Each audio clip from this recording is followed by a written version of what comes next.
I will retire at the right time. I will retire at the right time. August कहाँ तो ऐसे शिष्टाचार पूर्ण संबंध थे कि हाथ जोड़ के झुक के बराबर प्रणाम किया जाता था, और कहाँ अब 2 साल पहले ही पद छोड़ दिया गया। उपराष्ट्रपति जगदीप धनखड़ के अचानक हुए इस्तीफे ने देश को चौंका दिया है। उन्होंने स्वास्थ्य कारणों का हवाला दिया, लेकिन विपक्ष कह रहा है कुछ तो गड़बड़ है। तो आज बात करते हैं उपराष्ट्रपति जगदीप धनखड़ के इस्तीफे की। वो व्यक्ति जो देश के दूसरे सबसे बड़े संवैधानिक पद पर बैठा था, उसने अचानक पद छोड़ने का फैसला कर लिया और वजह बताई गई स्वास्थ्य। लेकिन राजनीतिक गलियारों में जो बात चल रही है वो ये बताती है कि मामला सिर्फ स्वास्थ्य तक सीमित नहीं है। ये कहानी एक ऐसे नेता की है जिसने सत्ता के खिलाफ जाते हुए एक चौंकाने वाला फैसला लिया और जाते जाते कुछ ऐसे सवाल छोड़ गया जिसका जवाब शायद सरकार को भी नहीं समझ रहा। 21 जुलाई 2025 की शाम तक सब कुछ सामान्य लग रहा था। संसद का मॉनसून सत्र चल रहा था। पूर्व उपराष्ट्रपति धनखड़ राज्यसभा की कार्रवाई देख रहे थे, लेकिन उसी शाम करीब 5 बजे राष्ट्रपति भवन में एक चिट्ठी पहुंचती है। ये चिट्ठी कोई सामान्य पत्र नहीं था। इसमें पूर्व उपराष्ट्रपति जगदीप धनखड़ ने अपना इस्तीफा राष्ट्रपति द्रौपदी मुर्मू को सौंपा था। इस्तीफे में उन्होंने लिखा कि अब स्वास्थ्य कारणों से उनका इस पद पर बने रहना संभव नहीं है। राष्ट्रपति ने अगले ही दिन उनका इस्तीफा स्वीकार कर लिया। संविधान के हिसाब से ये बिल्कुल वैध और प्रक्रिया के अनुरूप था, लेकिन इसकी टाइमिंग और बैकग्राउंड ने इसे सियासत के संदिग्ध घेरे में ला खड़ा किया। अब सवाल ये है कि इस्तीफा उस वक्त क्यों, और क्या वाकई ये स्वास्थ्य का मामला है? आपने सुना कि जगदीप धनखड़ ने कहा था कि वो अगस्त 2027 में रिटायर करेंगे, तब देंगे वो अपना इस्तीफा। लेकिन 2 साल पहले ही क्यों?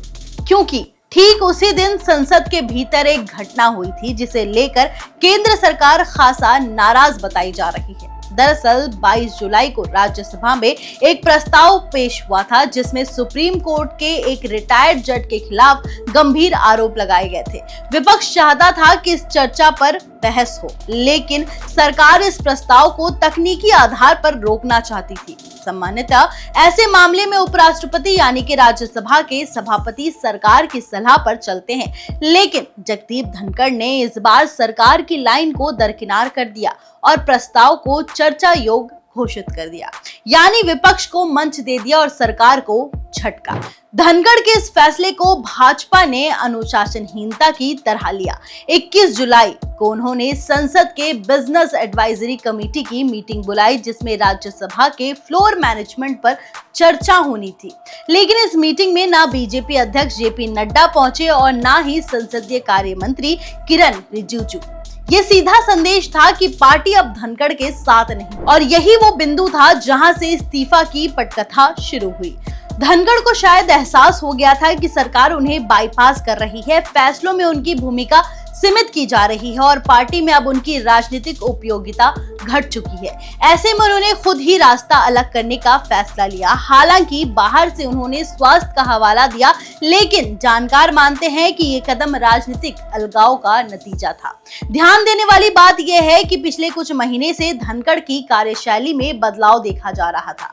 उन्होंने कई बार ऐसे फैसले लिए जो सरकार की मंशा के खिलाफ जाते थे, जैसे विपक्ष के नेता मल्लिकार्जुन खड़गे को बोलने की ज्यादा छूट देना, विपक्षी सांसदों को अनुशासनहीनता के लिए बार बार बचाना और सरकार की ओर से लाए गए कुछ विधायकों पर बारीक सवाल उठाना। ये सब संकेत था कि एक हद तक स्वतंत्र रूप से काम कर रहे हैं, जो कि शायद भाजपा नेतृत्व को पसंद नहीं आया। अब विपक्ष इस पूरे घटनाक्रम को सरकार की तानाशाही बताकर पेश कर रहा है। कांग्रेस अध्यक्ष खड़गे ने कहा है कि इस्तीफे की असली वजह सिर्फ प्रधानमंत्री और धनखड़ को पता है। राजस्थान के पूर्व मुख्यमंत्री अशोक गहलोत ने तो सीधा कहा है कि इस इस्तीफा का भाजपा और आरएसएस के दबाव में लिया गया है। उन्होंने दावा किया है कि धनखड़ जैसे नेता को पार्टी ने साइडलाइन कर दिया क्योंकि वो सत्ता की लाइन से अलग चल रहे थे। सरकार जवाब देना चाहिए, वो क्यों रिजाइन करे, कारण क्या है, इसके पीछे क्या राज है। हमको तो ऐसा दिख रहा है कि दाल में कुछ काला है, नहीं तो उनका हेल्थ भी ठीक है और वो अच्छे